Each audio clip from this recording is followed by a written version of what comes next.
दुनिया में सबसे कीमती गहना हमारा परिश्रम है और ज़िंदगी में सबसे अच्छा साथी हमारा आत्मविश्वास है। परिश्रम करके रहना, एक दिन परिश्रम का फल ज़रूर मिलेगा और उस पर अमल करना, आपको अमल का फल भी मिलेगा, ज़रूर मिलेगा। हेलो फ्रेंड्स, সকলোকে স্বাগতম জনালো। মই জামান আপনার মৰমৰ ইউটিউব চেনেল এডুকেশ্যন ইনক্ৰিজ লৈ আজি সিম্পল ইন্টাৰেস্টৰ পাৰ্ট 2 টো হ'ব। পাৰ্ট 2 টো মই পাৰ্ট 1 দি দিছিলোঁ পৰহি। আজি দিন কালি কিবা কাৰণত ভিডিঅ'টো পাৰ্ট 2 টো বনাব পৰা নাই। আজি ভিডিঅ'টো দিম পার্ট 2 টো। আপোনালোকে চাব কি কৈছে যে 15% সাধারণ ব্যাজ দৰত 3 বছৰত রাশি 8,700 টকা হয়, তেন্তে মূলধন কিমান আছে? কি কৈছে যে 15% সাধারণ ব্যাজ দৰত 3 বছৰত রাশি 8,700 টকা হয়, তেন্তে মূলধন কি হ'ব?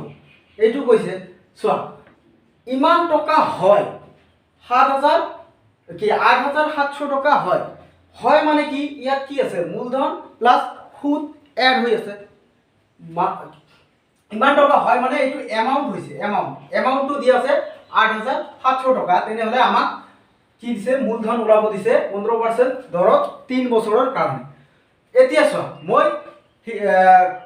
আগৰ ক্লাছটোত এটা ফৰ্মুলা দিছিলো যে এটা ফৰ্মুলা আছিল কি, PRT/100 হৈছে সিম্পল ইন্টাৰেস্ট ওলোৱাৰ ফৰ্মুলা।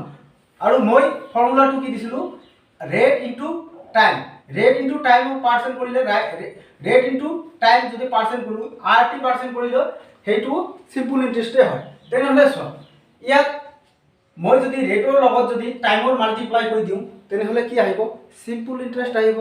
তেনেহলে চোৱা, মই ৰেটৰ লগত টাইম পূৰণ কৰি দি আছো। 3 দি 15 যদি মই মাল্টিপ্লাই কৰি দিওঁ, তেনেহলে কিমান হ'ব? 45 হ'ব। 45% হ'ব।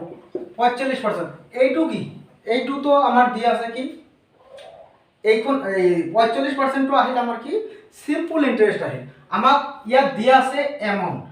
আমি জানো কি যে মূলধনৰ লগত যদি মই সিম্পল ইন্টাৰেস্ট এড কৰি দিওঁ, তেনেহলে কি ওলাই আহে? এমাউন্ট ওলাই আহে। তেনেহলে আমাক মূলধন তো দিয়া নাই, তেনেহলে আমি মূলধন, যিকোনো বস্তুৰ মূলধন আমি কিমান পাৰ্সেন্ট বুলি ধৰো? 100%। তেনেহলে মই ইয়াত যদি 100% প্লাস কৰি দিওঁ, তেনেহলে কি আহিব? এইটো আহিব আমাৰ কি আহিব? এমাউন্ট আহিব। তেনেহলে এমাউন্টৰ লগত আমি এমাউন্টটো সমান কৰিব পাৰিম, হয় নে নহয়? এমাউন্টটো সমান কৰিব পাৰিম। তেনেহলে 145 হ'ব। এই দুটা এড কৰিলে 145। 145%ৰ মান কিমান দি আছে? 8,700 দি আছে। তেনেহলে আমাক মূলধন ওলাব দিছে। মূলধনটো আমি জানো কি 100% হয়। 100%ৰ মান আমাক ওলাব দিছে 100%। তেনেহলে 100%ৰ মান আমি ওলাই দিওঁ 100%। 145 ইয়াত আছে 145। আমি যদি 5ৰে কাটি দিওঁ, 5ৰে কাটি দিলে 2 বাৰ যাব, ইয়াত বাকি কিমান থাকিব?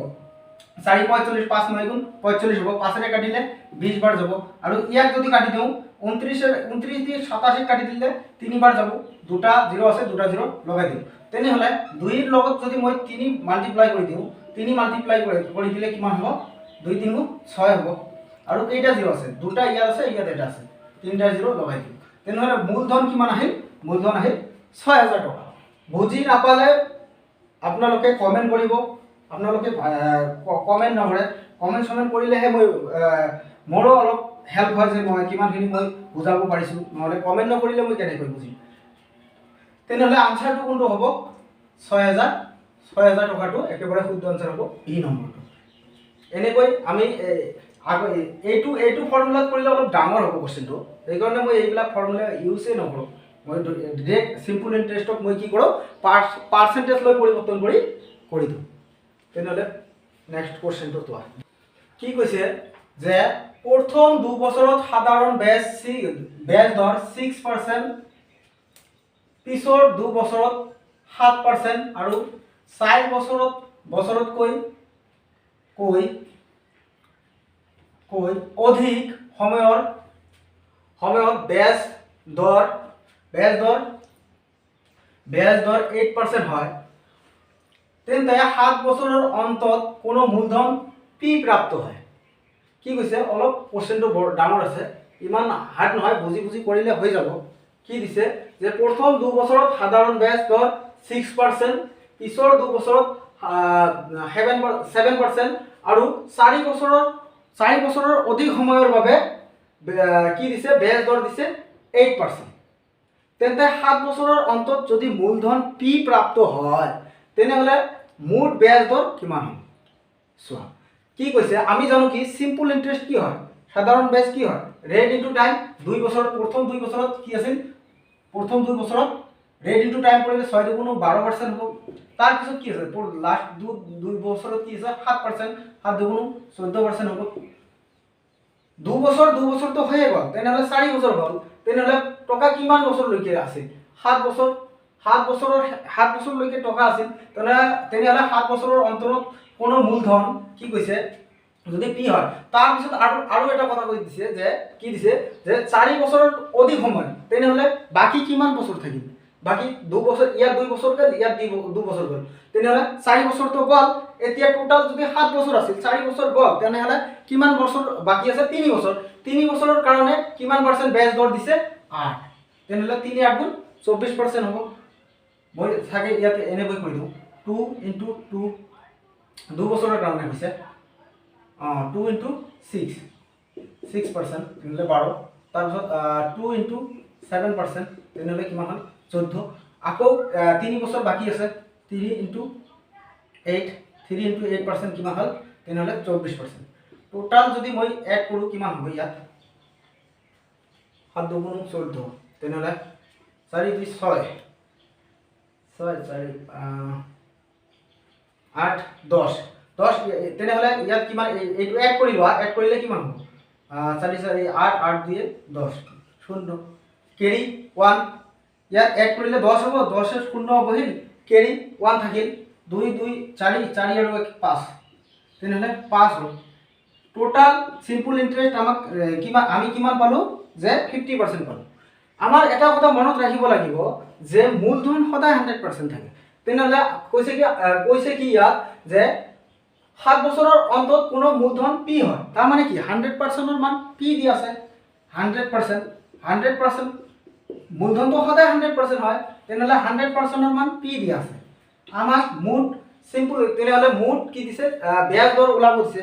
ব্যাজ দৰ আমি কিমান পাইছো, 50% পাইছো, তেনেহলে 50%ৰ মান কিমান হ'ব, 100% যদি পি হয় তেনেহলে 50% কি হ'ব, ইয়াৰ আধা হ'ব, p/2, p/2 টো হ'ব একেবাৰে শুদ্ধ আনসাৰ। p/2 ক'ত আছে, p/2 এই ইয়াত আছে, p/2 টো একেবাৰে শুদ্ধ আনসাৰ। কি কৈছে যদি বুজি পোৱা নাই কি কৰিব, প্ৰথম আমি জানো কি সিম্পল ইন্টাৰেস্ট কি, simple interest rate into time, দৰ ইনটু সময় যদি মই মাল্টিপ্লাই কৰি দিওঁ তেনেহলে সিম্পল ইন্টাৰেস্ট আহে। 2 বছৰত প্ৰথম মাল্টিপ্লাই কৰিছো, তাৰ পিছত 2 বছৰত প্ৰথম 2 বছৰত 6% ৰেট আছিল, তেনেহলে 12 হৈছে, পিছৰ 2 বছৰত 7% ৰেট আছিল, তেনেহলে কিমান হৈছে 14 হৈছে। তাৰ পিছত কি হৈছে 7 বছৰৰ অন্তত টকাটো কিমান বছৰৰ কাৰণে লৈছে, 7 বছৰৰ কাৰণে লৈছে, তেনেহলে ইয়াত 2 বছৰ গ'ল, ইয়াত 2 বছৰ গ'ল আৰু ইয়াত 2 বছৰ গ'ল, 4 বছৰটো গ'ল, তেনেহলে কিমান বছৰ বাকি থাকিল, 3 বছৰ বাকি থাকিল। 3 বছৰ কৈছে কি 4 বছৰতকৈ অধিক সময়ৰ বাবে 8% দৰ হয়, তেনেহলে 3 বছৰৰ কাৰণে কিমান পাৰ্চেন্ট দৰ হ'ব, 8% হ'ব। ইয়াত কিমান হ'ব, 3 × 8 = 24% হ'ব। এই কেইটা যদি মই যোগ কৰি দিওঁ তেনেহলে টোটাল সিম্পল ইন্টারেস্টটো আহি যাব, তেনেহলে ইয়াত কিমান হ'ল 50%। আমাক আকৌ কি কৈছে যে অন্তত কোনো মূলধন পি প্ৰাপ্ত হয়, তাৰ মানে কি 100%ৰ মান আমাক কিমান দি আছে, পি দি আছে, আৰু 50%ৰ মান আমাক ওলাব দিছে। 50%ৰ মান ওলাব দিছে, তেনেহলে কি কৰিম যে 100% যদি পি সমান হয় তেনেহলে 50%ৰ মান কিমান হ'ব, p/2 হ'ব। p/2 টো একেবাৰে শুদ্ধ আনসাৰ আছে। এতিয়া চোৱা 3 নম্বৰ কোশ্চেনটো চোৱা, আগৰ কোশ্চেনটো 2 নম্বৰ আছিল, মই নাম্বাৰটো চেঞ্জ কৰা নাই, চেঞ্জ কৰি লওঁ। কি কৈছে যে এজন ব্যক্তি 2 বছৰৰ বাবে কিছু ধন ধাৰ লৈছে, এজন ব্যক্তি আছে তেওঁ কিছু ধন ধাৰ লৈছে, কিমান টকা লৈছে এইটো কোৱা নাই। যদি দৰ 3% বৃদ্ধি কৰা হয়, দৰ যদি আমাৰ 3% বৃদ্ধি কৰা হয় তেন্তে কি হয় 300 টকা অধিক ভৰিব লাগে, তেন্তে মূলধন ওলাব দিছে। চাবা এইবিলাক কোশ্চেন বুজিলে একেবাৰে ইজি, কোশ্চেন দেখাত ডাঙৰ হ'ব পাৰে, সলিউশন একেবাৰে ইজি।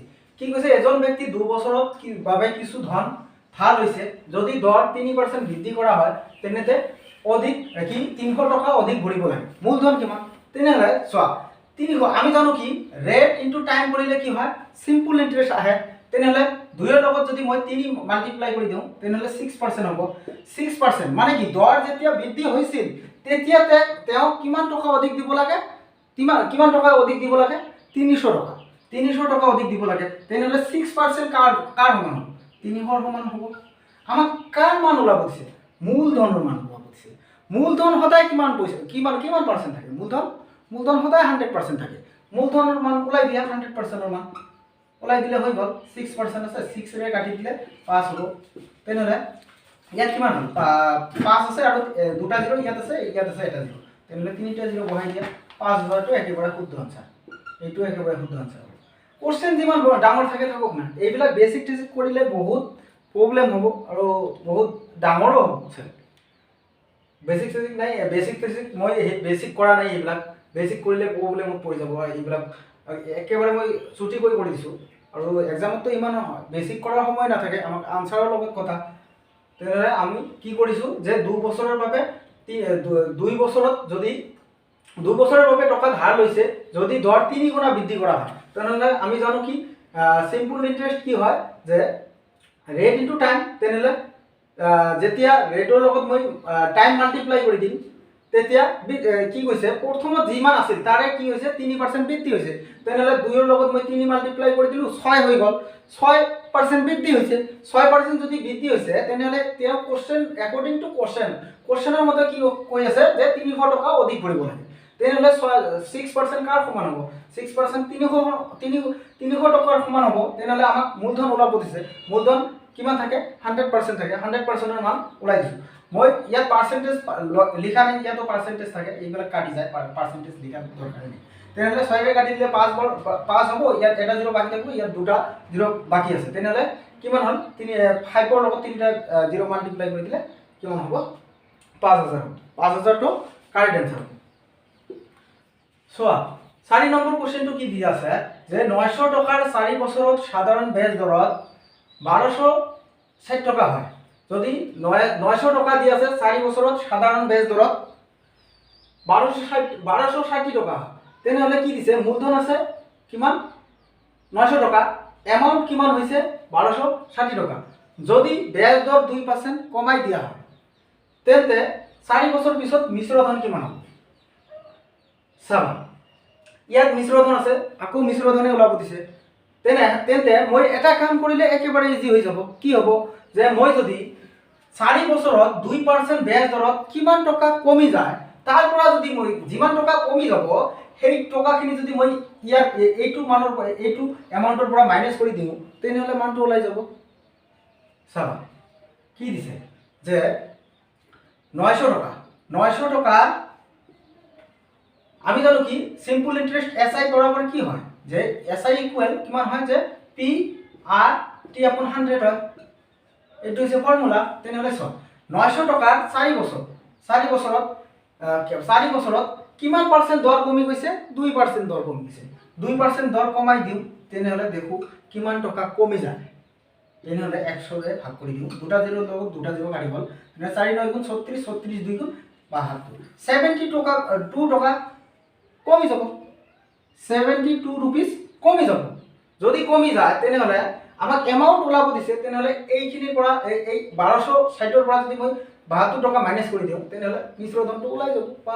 1260ৰ পৰা যদি মই 72 টকা কমাই কি মাইনাছ কৰি দিওঁ তেনেহ'লে কিমান থাকিব? 8 ইয়াত কিমান আছে? 15ৰ পৰা 7 গ'লে 8, ইয়াত থাকিল 1188 টকাটো শুদ্ধ আনসাৰ হ'ব। এইটো অপশ্যন নম্বৰ সি। যদি বুজি পোৱা নাই চাবা কি কৈছে আমাক কোশ্চেনটো যদি ভালকৈ পঢ়ি আগতে বুজি নলওঁ কি হ'ব তেনেহ'লে আমাৰ কোশ্চেন আনসাৰ কৰাত বহুত প্ৰব্লেম হৈ যাব। আমাক যিটো কৈছে এইটো আগত চাবা কি কৈছে, কেনেকৈ কৰিম মই কোশ্চেনটো কেনেকৈ কৰিলে হ'ব, কি বিচাৰিছে কোশ্চেনত সেইখিনি আগত পঢ়ি ভালকৈ বুজি ল'ব লাগে, তাৰপিছতহে হ'ব।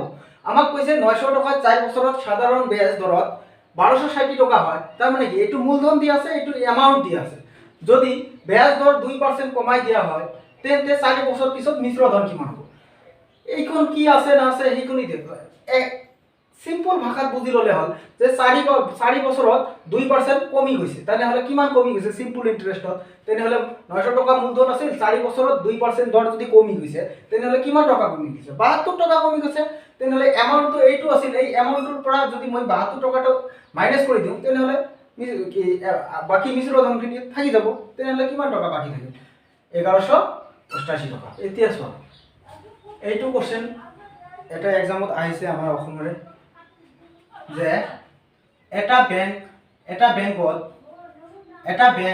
5% প্ৰতি বছৰ সাধাৰণ ব্যাজ দৰত ঋণ দিয়ে কি কৈছে এটা বেংক আছে ধৰি লও এজন মানুহ বেংকত গৈছে বেংকে তাক 5% প্ৰতি বছৰ ব্যাজ দৰত তেওঁ ঋণ দিছে যদি ঋণ দিছে তেনেহ'লে 1 বছৰ পিছত 50,000 টকা লৈছে গ্ৰাহকজনে তেনেহ'লে কিমান টকা তেওঁ সুদ দিব লাগিব ব্যাজ দিব লাগিব এইটোই কোশ্চেন কৈছে যে এটা বেংক 5% প্ৰতি বছৰ যদি সাধাৰণ ব্যাজ দৰত ঋণ দিয়ে তেন্তে 1 বছৰ পিছত গ্ৰাহক যদি বেংকৰ পৰা 50,000 টকা লয় তেন্তে কিমান টকা ব্যাজ দিব লাগিব একেবাৰে ইজি আমি জানো কি যে সিম্পল ইন্টারেস্ট এসআই বরাবর কি পি আর টি আপন 100 বাস কি দিয়া আছে যে মূলধন কিমান দিয়া আছে পির মান কিমান দিয়া আছে পির মান 50,000 দিয়া আছে 50,000 রেট কিমান দিয়া আছে 5% আর টাইম কিমান দিয়া আছে 1 বছৰৰ কাৰণে 100 দুটা জিৰোৰ লগত দুটা জিৰো কাটি দিয়া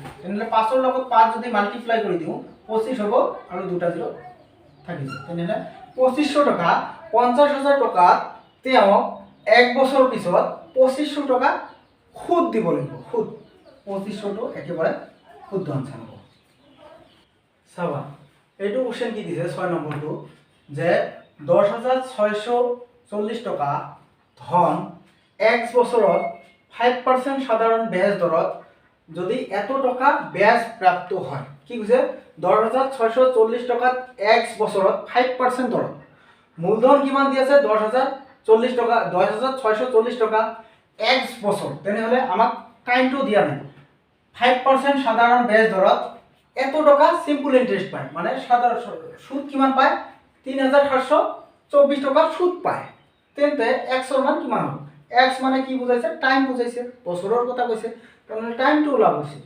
সিম্পল ইন্টারেস্টের এটাই ফর্মুলা পেলাই দিলে হৈ গল কি দি আছে আমি জানো SI equal P R T upon 100 একেবারে ইজি চাবা কি দি আছে সিম্পল ইন্টারেস্ট কিমান দি আছে 3,724 টাকা মূলধন কিমান দি আছে মূলধন পির মান দি আছে 10,640 টাকা রেট কিমান দি আছে 5% আৰু আমাক কি টাইমটো ওলাব দিছে x এৰ মান ওলাব দিছে x এ কৰি দিম এনেলা x এর মান ওলাব দিছে x টো এনেকৈ লিখিলে বুজা নহব এনেকৈ লিখি দিম তেনেহলে 100 চাবা মই 5 এর এইটো কাটি দিম 5 এর কাটিলে 20 হ'ব ইয়াক আকৌ 0 কাটি দিম 2 এর কাটি দিম 2 এর কাটি দিলে 5 হ'ব 2 এর কাটিলে 3 হ'ব 3 হ'ব আৰু কিমান হ'ব 4 হ'ব এটা জিৰো এৰি গল ন 10,000 से 2 এর কাটিলে 5,034 হ'ব 3 কি 2 এর কাটিলে 3 হ'ব 2 এর কাটিলে 2 হ'ব 2 হ'ব এবার হ'ব এইটুক যদি মই এইটুক 5,032 রে যদি মই কাট কাটি দিম 5,000 আছে এইটো 5,000 কেনে জিরো তো নাহিব 532 আছে ইয়ারে যদি মই এইটো দি যদি মই এইটো কাটি দিম কিমান বার যাব 7 বার যাব 7 তেনেহলে t মান কিমান আহিব x এর মান কিমান আহিব x এর মান আহিব 7 ইয়ার 7 বার যাব তেনেহলে x কত আছে এইটো x টো একেবারে শুদ্ধ আনসার হ'ব 7 বছৰটো একেবাৰে শুদ্ধ আনসাৰ হ'ব ভিডিওটো বেছি দীঘল হৈ আছে সেই কাৰণে মই ইয়াতে ৰাখিলো আপোনালোকে ভিডিওবিলাক চাই কিনে কি কৰিব কমেন্ট কৰিব আপোনালোকে কিমান বুজি পায় নাপায় এইখিনি আমাক ফিডব্যাকটো নিদিলে আমি কেনেকৈ বুজি পাম আপোনালোকে কমেন্ট কৰিব আৰু যদি সিম্পল ইন্টাৰেস্টেৰ আৰু ক্লাস লাগে ক'ব আৰু মই কালি মক টেস্ট কৰাম DSS ৰ এক্সাম আহিছে আপোনালোকে ভালকৈ এই কেইটা দিন ভালকৈ পঢ়ক পঢ়িলে ভাল হ'ব হয়তো আপনার এক্সামটো ক্লিয়ার হলে তো ভেজালে শেষ হয়ে যাব সব জব এটা লাগিলে সব কাম ফিনিশ কোনো অসুবিধা কোনো ধৰণৰ অসুবিধা নহ'ব আপোনালোকে ভিডিঅ'বিলাক চাব আৰু মই কালিৰ পৰা হয়তো জিকে ভিডিঅ' দিবলৈ চেষ্টা কৰিম আপোনালোকে চাব ভালকৈ কুৱেশ্যনবিলাক আজিৰ ভিডিঅ'টো ইয়াতে শেষ কৰিলোঁ থেংক ইউ